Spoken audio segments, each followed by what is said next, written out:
గౌరవనీయులు ఆంధ్రప్రదేశ్ రాష్ట్ర ముఖ్యమంత్రి వర్యులు శ్రీ నారా చంద్రబాబు నాయుడు గారి అమూల్య సందేశం.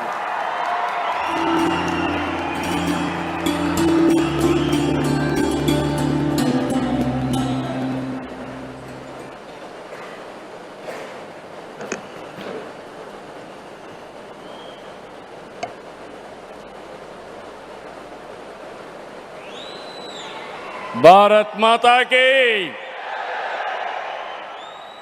దేశభక్తి రావాలి మీ అందరిలో. భారత్ మాతాకి, భారత్ మాతాకి, తెలుగు తల్లికి, తెలుగు తల్లికి అందరికీ నమస్కారం. Honourable prime minister Narendra Modi గారు, ఆనరబుల్ గవర్నర్ అబ్దుల్ నజీర్ గారు,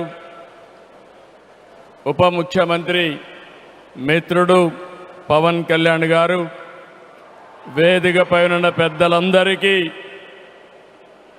ఈరోజు అల్లూరి సీతారామరాజు ఇంటర్నేషనల్ ఎయిర్పోర్ట్ సందర్భంగా ఉత్తరాంధ్ర ప్రజలందరికీ ముందుగా శుభాకాంక్షలు. ఉత్తరాంధ్రలో కొత్త చరిత్రకు నాంది పలికేలా ఎయిర్పోర్ట్ నిర్మాణానికి సహకరించిన రైతులందరికీ ముందుగా పాదాభివందనం చేస్తున్నాను. మీరు కేవలం భూములు మాత్రమే ఇవ్వలేదు, ఉత్తరాంధ్రకు బంగారు భవిష్యత్తు ఇచ్చారు. నేడు ఉత్తరాంధ్రకి ఇంటర్నేషనల్ ఎయిర్పోర్ట్ వచ్చింది. ఉత్తరాంధ్రకి అంతర్జాతీయ ఐటీ దిగ్గజం గూగుల్ వచ్చింది. ఉత్తరాంధ్రకి ప్రపంచ స్థాయి స్టీల్ కంపెనీ ఆర్సీఆర్ మిత్తల్ వచ్చింది. ఇంకా ఎన్నెన్నో. ఇవన్నీ ఎలా వచ్చాయి? ఒక్కసారి మీరు ఆలోచించుకోవాల్సిన అవసరం ఉంది. 2 ఏళ్ల క్రితం విధ్వంసమైన రాష్ట్రం. ఆ రోజు నేను, పవన్ కళ్యాణ్ గారు, నరేంద్ర మోడీ గారి నాయకత్వంలో మీ అందరికీ ఒక హామీ ఇచ్చాం. రాష్ట్రాన్ని పునర్నిర్మాణం చేస్తామన్నాం, నిలబెట్టుకున్నాం. మోడీ గారి చేతుల మీదుగా ప్రారంభించుకున్న ఎయిర్పోర్టు ఉత్తరాంధ్రకు ఒక మణిహారం. నేను అందుకే పదే పదే చెప్తున్నాను, ఉత్తరాంధ్ర కళలకు రెక్కలొచ్చాయి. ఎర్ర బస్సు రాదన్నారు, ఎయిర్ బస్సు వచ్చింది. అవహేళన చేసిన వాళ్ళు అడ్రస్ లేకుండా పోయే పరిస్థితికి వచ్చారు. ఆ రోజు ఎన్నో ఈ ప్రాంత ఆశలని, ఆకాంక్షల్ని తక్కువ చేశారు, అడ్డుపడ్డారు. అన్ని అధిగమించాం. అద్భుతమైన ఎయిర్పోర్ట్ ఈరోజు నిర్మాణం అయిందంటే ఇది ఉత్తరాంధ్రకి గర్వ కారణమని మరొకసారి విజ్ఞప్తి చేస్తున్నాను. కొత్త ఎయిర్పోర్టు మన్యం వీరుడు అల్లూరి సీతారామరాజు పేరు పెట్టుకున్నాం. పేరు తలుచుకుంటేనే గుండె ఉప్పొంగుతుంది. గిరిజనులతో కలిసి ఆయన చేసిన స్వాతంత్ర పోరాటం దేశం ఎప్పటికీ మరిచిపోదు. ఉత్తరాంధ్ర శక్తికి నిదర్శనం ఈ ఎయిర్పోర్టు. ఎందుకంటే ఈ ఎయిర్పోర్ట్ నిర్మించింది ఎవరో కాదు, ఉత్తరాంధ్ర వాసి జిఎంఆర్, ఈ ప్రాంత వాసి. ఇంకొక పక్క దీనికి తొలుగు అడుగు వేసిన అశోక్ గజపతి రాజు ఇక్కడి వారే. ఏవియేషన్ మంత్రిగా నిర్మాణం పూర్తి చేసే బాధ్యత తీసుకున్న రామ్మోహన్ నాయుడుది కూడా ఉత్తరాంధ్రనే. ఇది ఉత్తరాంధ్ర సత్తా అని మరొక్కసారి మీ అందరికీ విజ్ఞప్తి చేస్తున్నాను. ఈరోజు ఉత్తరాంధ్ర దశ దిశ మార్చి కీలక ప్రాజెక్టు ప్రారంభానికి వచ్చిన మోడీ గారికి మనస్ఫూర్తిగా ధన్యవాదాలు. ఈరోజు మనందరం గుర్తుపెట్టుకోవాలి, వెంటిలేటర్ పైనున్న ఆంధ్రప్రదేశ్కి ఆక్సిజన్ ఇచ్చి ఈరోజు నిలబెట్టిన వ్యక్తి నరేంద్ర మోడీ గారు. నేను మిమ్మల్ని అడుగుతున్నా, ఆంధ్రుల సెంటిమెంట్ విశాఖ ఉక్కు నిలబెట్టింది ఎవరని గట్టిగా మీరు చెప్పాల్సిన బాధ్యత మీ పైన ఉంది. ఎవరు? విశాఖ రైల్వే జోన్ మంజూరు చేసి విభజన హామీని నెరవేర్చింది ఎవరు? పోలవరానికి సాయం చేసి గాడిన పెట్టింది ఎవరు? రాజధానికి నిధులిచ్చి పనులు పునఃప్రారంభించిన వ్యక్తి ఎవరు? 2027 భోగాపురంలో చెప్తున్నాను, పోలవరాన్ని పూర్తి చేసి మన ప్రధాని చేతుల మీద జాతికి అంకితం చేస్తామని హామీ ఇస్తున్నాం.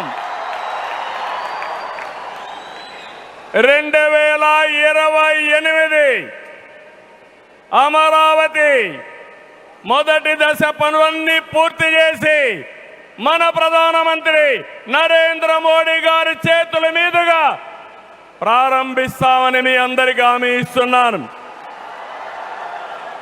దీనికి మనందరం థ్యాంక్స్ చెప్పాలనా లేదా అని అడుగుతున్నా.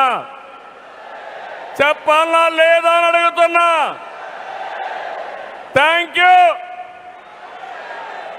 యూ, ధన్యవాదాలు. Security, there is no Naxalism, no terrorism. Under his leadership we are all safe. Foreign policy, one of the best foreign policy. Every country is shocked to hear that. Space, science, technology, if we talk anything, I have seen in my past 5 decades career, 1978 I became first time MLA, 1980 I became minister. First time I have seen a leader with clear clarity. Always he works with a single agenda, nation first. I am asking one thing, how many leaders with dedication they have worked? In my experience, only one leader, that is Narendra Modi, has done extremely good work.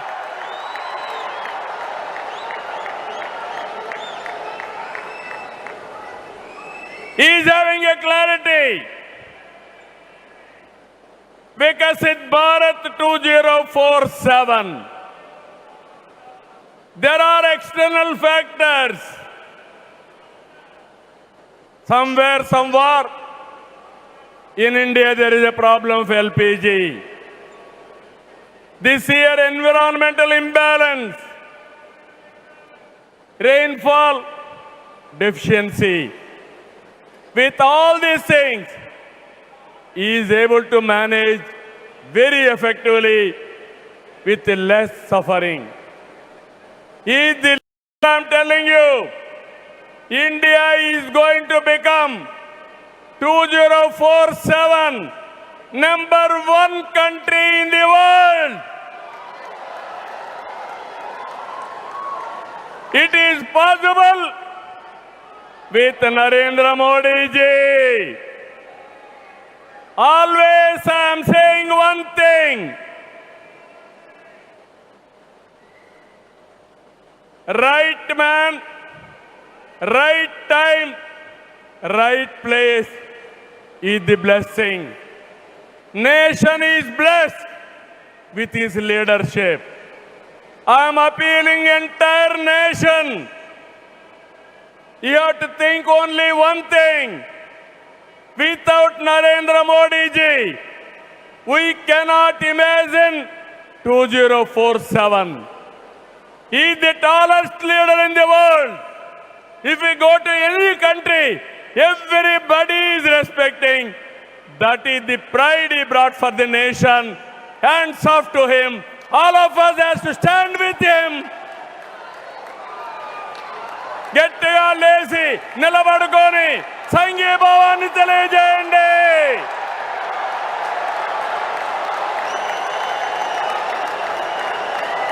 గట్టిగా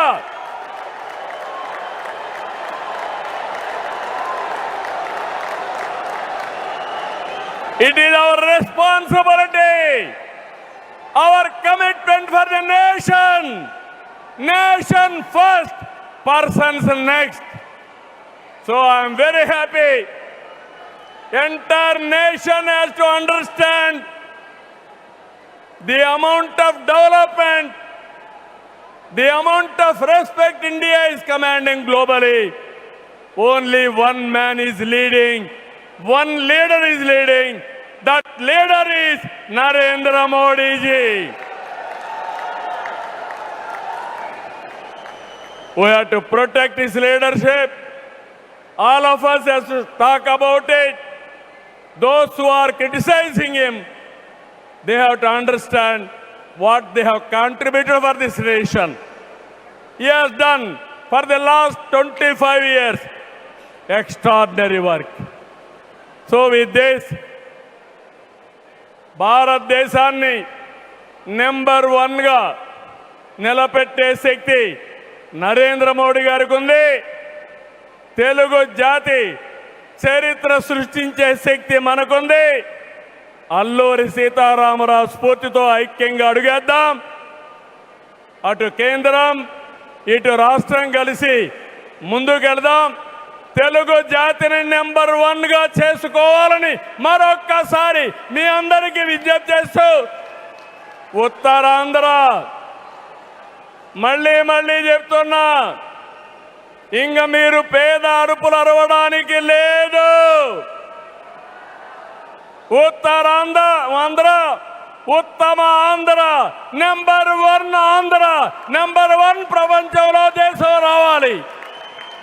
with this మరొకసారి మీ ఉత్సాహం చూశాను, మీ commitment చూశాను.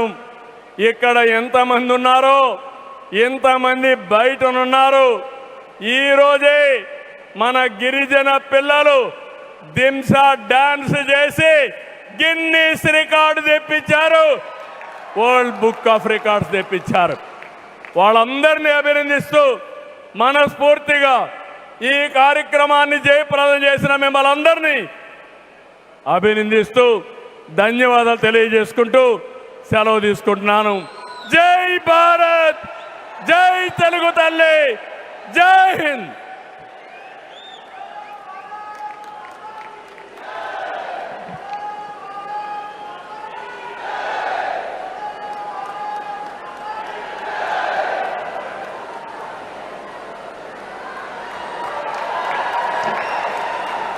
Thank you sir, thank you very much. మరి ఎంతగానో ఎదురు చూస్తున్నటువంటి ఆ మధుర క్షణం ఆసన్నమైంది.